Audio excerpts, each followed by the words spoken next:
पंतप्रधानांच्या काटकसरीच्या आवाहनावर राज ठाकरेंचं मोदींना पत्र. देशाच्या राज्याच्या अर्थव्यवस्थेचं कंबरडं मोडून ठेवलं. कच्चं तेल $60 ते $65 असताना चढ्या भावानं का विकलं? राज ठाकरे भडकले. मुलांना शाळेत न पाठवता आता पुन्हा ऑनलाईन वर्ग भरवा. पंतप्रधानांचं देशवासियांना अजब सल्ले. पंतप्रधानांकडून पुन्हा काटकसरीचं आवाहन. आखातातलं संकट कोरोना इतकंच गंभीर. पंतप्रधान मोदी यांची स्पष्ट भूमिका. राष्ट्रवादीची नवीन राष्ट्रीय कार्यकारिणीच्या यादीची चर्चा. जुन्या अनुभवी नेत्यांना यादीतून वगळून नव्या चेहऱ्यांना संधी. प्रफुल्ल पटेल, तटकरे, भुजबळ, मुश्रीफांना वगळलं. हसन मुश्रीफ, दिलीप वळसे पाटील यांचाही पत्ता कट. पदाधिकाऱ्यांच्या यादीमध्ये एक लेखनिक चूक. सुनेत्रा पवार यांच्या एक्स पोस्टची चर्चा. सुनेत्रा पवारांकडून सारवासारवीचा प्रयत्न. पावसाळी अधिवेशनाआधीच विधान परिषदेच्या सदस्य संख्येत वाढ होणार. स्थानिक स्वराज्य संस्थांच्या विधान परिषदेच्या 17 जागांसंदर्भात लवकरच निवडणूक. गेल्या 2.5 वर्षांपासून विधान परिषदेच्या 17 जागा रिक्त.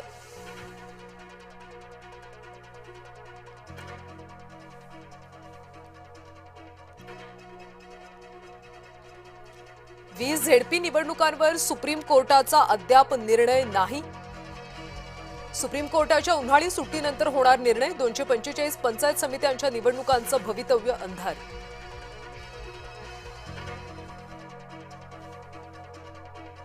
नराधम भीमराव कांबळेला कोर्टात हजर केलं जाणार. पोलीस कोठडी संपत असल्यानं पुढच्या सुनावणीकडे लक्ष. सुरक्षा कारणास्तव पुन्हा व्हिडिओ कॉन्फरन्सिंगची शक्यता. एकल महिला धोरणासाठी राज्यस्तरीय सर्वेक्षण आवश्यक. सध्याच्या सर्वेक्षणांचा उपयोगही धोरण निर्मितीसाठी करा. राज्यमंत्री मेघना बोर्डीकरांचे निर्देश.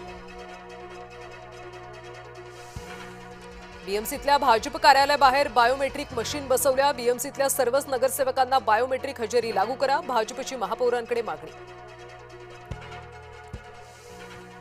मुंबईत शुक्रवारपासून 10% पाणी कपात. धरणांमधला पाणीसाठा घटल्यानं महापालिकेचा निर्णय.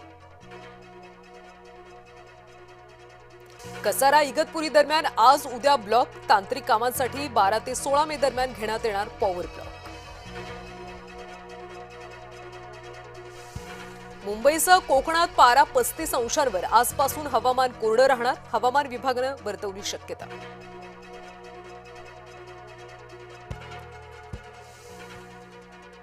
पंतप्रधान नरेंद्र मोदी 15 मे पासून युरोप दौऱ्यावर. युरोपातल्या 4 देशांचा मोदी दौरा करणार.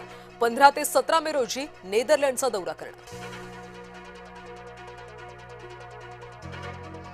हिमंता बिस्वा सर्मांनी आसामचे मुख्यमंत्री म्हणून घेतली शपथ. शपथविधी सोहळ्याला मोदी, शहांसह फडणवीसांची उपस्थिती.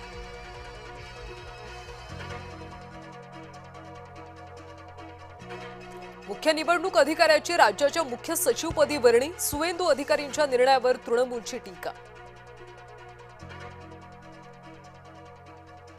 आखातातल्या युद्धामुळे तेल कंपन्यांना दररोज 1000 कोटींचा तोटा. संरक्षण मंत्री राजनाथ सिंग यांच्या अध्यक्षतेखाली बैठक पार. सरकार इंधनाचे दर वाढवण्याच्या तयारीत. बायोडिझेल धोरणाचा परिणाम. देशामध्ये खाद्यतेलाच्या दराचा भडका उडण्याची भीती. समेट लांबणीवर संघर्षाच्या झळा तीव्र. इराणचा प्रस्ताव अमेरिकेनं धुडकावल्यानंतर तेलाच्या दरात वाढ. ब्रिटनचे पंतप्रधान कीर स्टारमर यांच्यावर राजीनाम्यासाठी दबाव. मात्र कीर स्टारमर राजीनामा न देण्यावर ठाम. निवडणुकातल्या पराभवामुळे स्टारमर यांच्या राजीनाम्याची पक्षातूनच मागणी.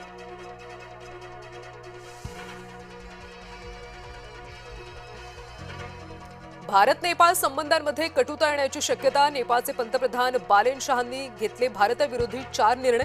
भारतीय परराष्ट्र सचिवांना भेटण्यास देखील नकार. अटीतटीच्या सामन्यामध्ये दिल्लीची पंजाबवर मात. पंजाबचा सलग 4था पराभव. आज गुजरात समोर हैदराबादचं आव्हान. अहमदाबादमध्ये दोन्ही संघ भिडणार. आयसीसीच्या वनडे क्रमवारीमध्ये टीम इंडियाचं अग्रस्थान कायम. न्यूझीलंड दुसऱ्या तर ऑस्ट्रेलिया तिसऱ्या स्थानी.